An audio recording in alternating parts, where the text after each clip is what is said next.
Boa tarde a todos. Meu nome é Daniel de Carvalho, sou sócio do Daniel de Carvalho Advogado, escritório especializado em direito trabalhista, e eu vim hoje no nosso vídeo de todas as quintas-feiras falar com vocês sobre o teletrabalho e a medida provisória 927 de 2020.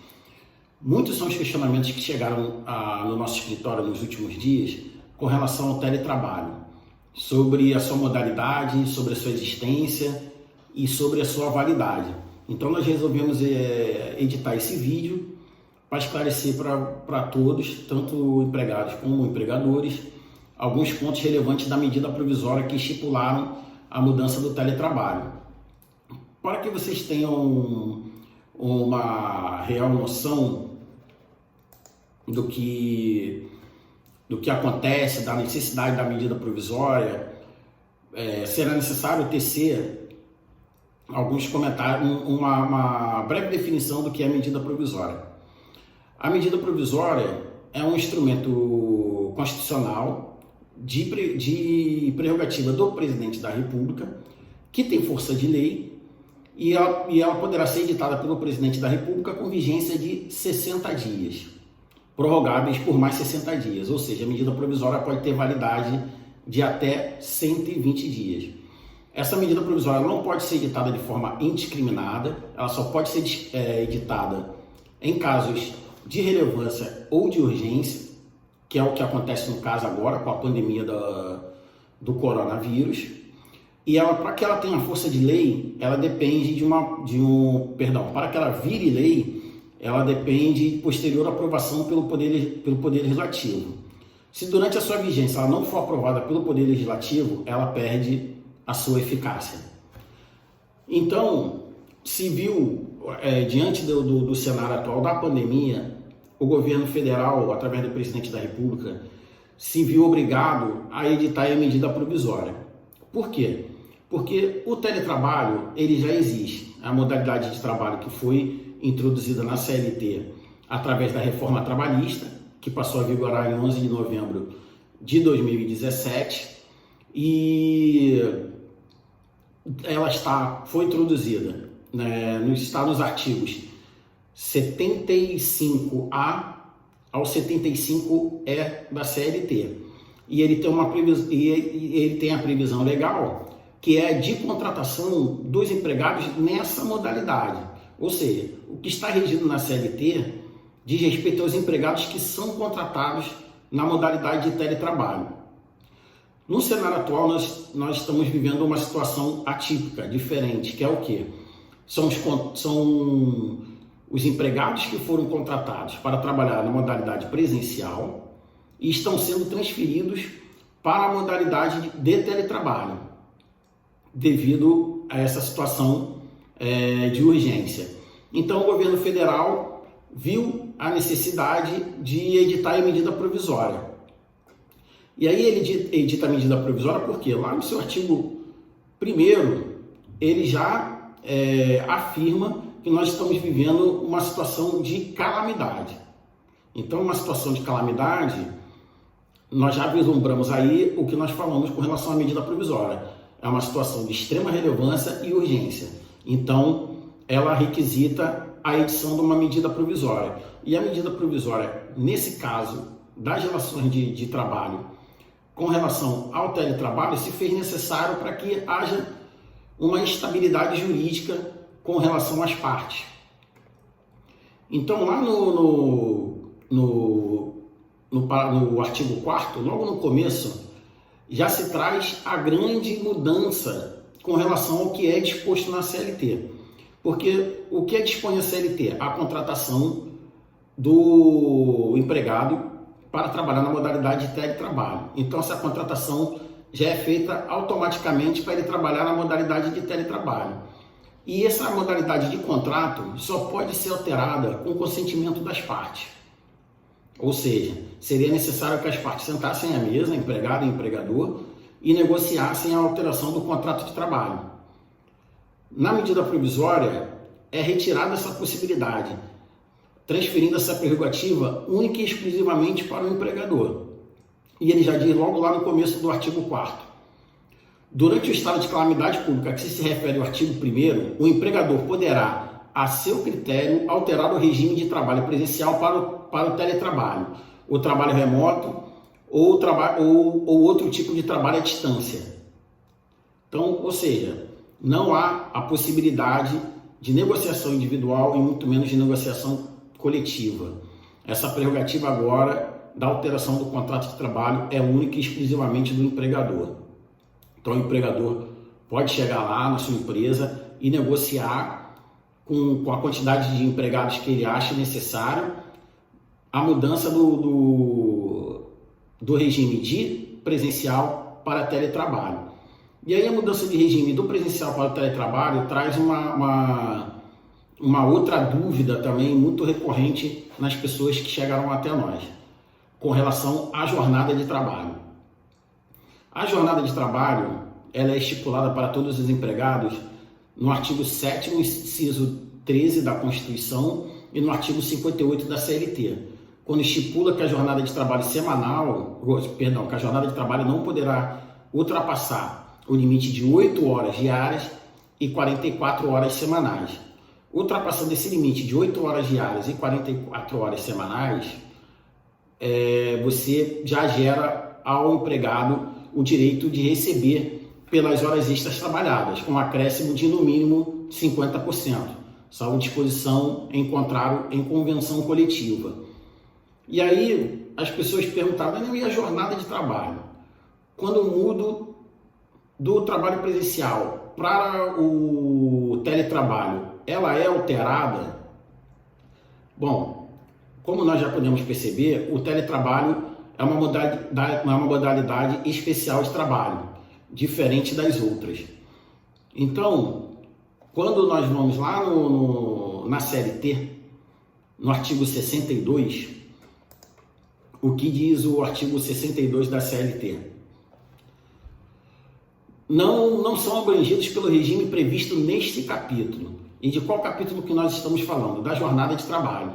O artigo 62 da CLT ele está introduzido no capítulo da jornada de trabalho, que estipula a jornada de trabalho de até 8 horas diárias ou 44 horas semanais.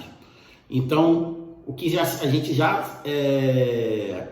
traz aqui, já pode tirar daqui no caput, que o que vai vir as modalidades de trabalho que estão inseridas nesse artigo não serão abrangidas pelo regime geral que é estipulado pela Constituição. E aí vem lá no inciso 3º que nos interessa, os empregados em regime de teletrabalho. Então, os empregados de regime de teletrabalho não estão sujeitos ao controle de jornada e não são passíveis de recebimento de horas extras, justamente por eles não estarem sobre esse regime de controle de jornada, sobre a jornada de trabalho. E aí, qual é a grande dúvida que surge? O trabalhador presencial, quando ele passa para a modalidade de teletrabalho, ele também deixa de ser sujeito ao controle de jornada, ele perde o direito ao recebimento das horas extras? A resposta é sim, tá? E o parágrafo 1º do artigo 4º da medida provisória foi bem claro ao dizer que, para fins do disposto nesta medida provisória, que é a transição do trabalhador presencial para o teletrabalho, considera-se trabalho remoto, considera-se teletrabalho, trabalho remoto ou trabalho à distância, a prestação de serviço preponderantemente ou totalmente fora das dependências do empregador, com a utilização de tecnologias da informação e comunicação que, por sua natureza, não configuram trabalho externo. Trabalho externo é aquele trabalho que é realizado fora da sede da empresa, por vendedores externos, por exemplo, ou por entregadores. E aí vem a parte depois disso vem a parte que mais nos interessa. Aplicável o disposto no inciso 3º do caput do artigo 62 da CLT. Ou seja, o que isso significa? Que esses empregados eles vão no quesito das horas, eles são automaticamente transferidos para as mesmas regras do teletrabalho. Eles são abrangidos pela mesma regra do teletrabalho. Ou seja, não há controle de jornada e não há previsão legal para pagamento de horas extras.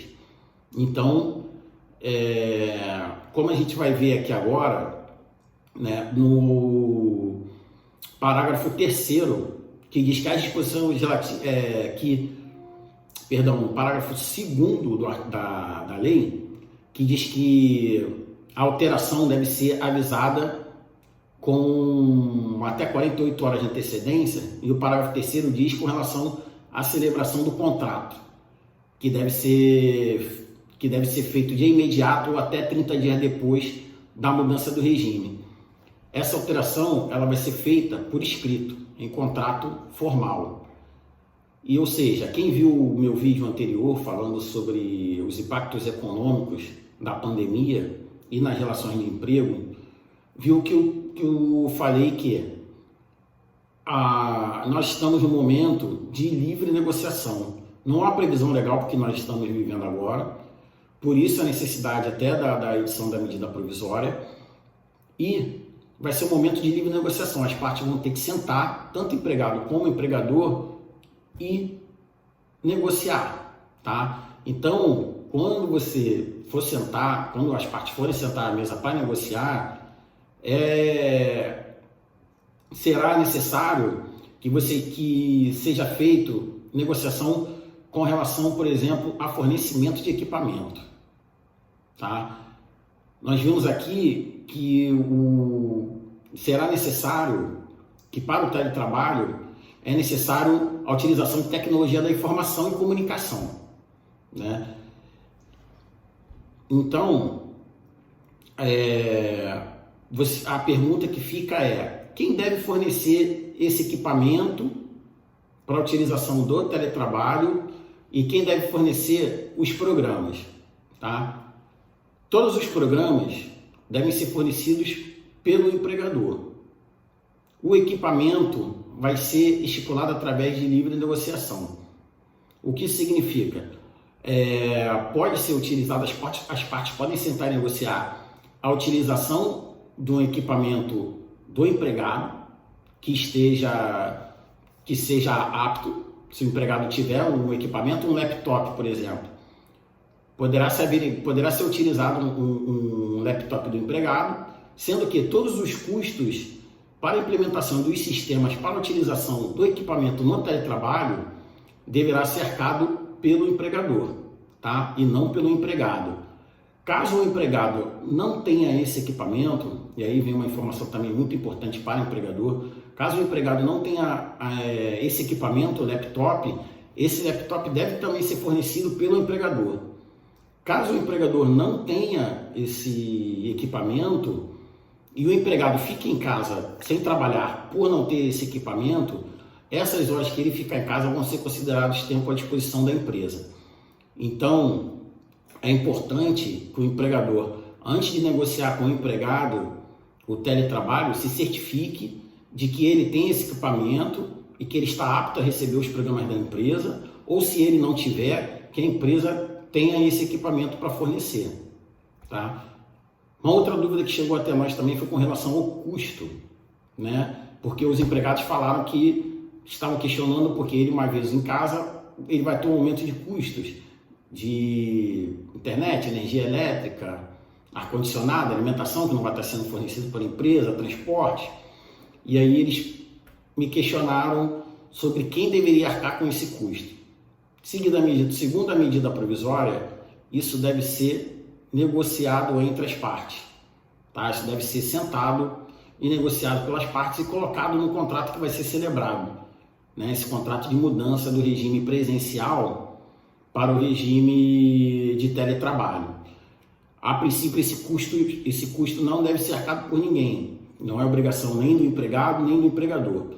Isso deve ser negociado, tá? E isso está no parágrafo 3º também do artigo 4º da medida provisória.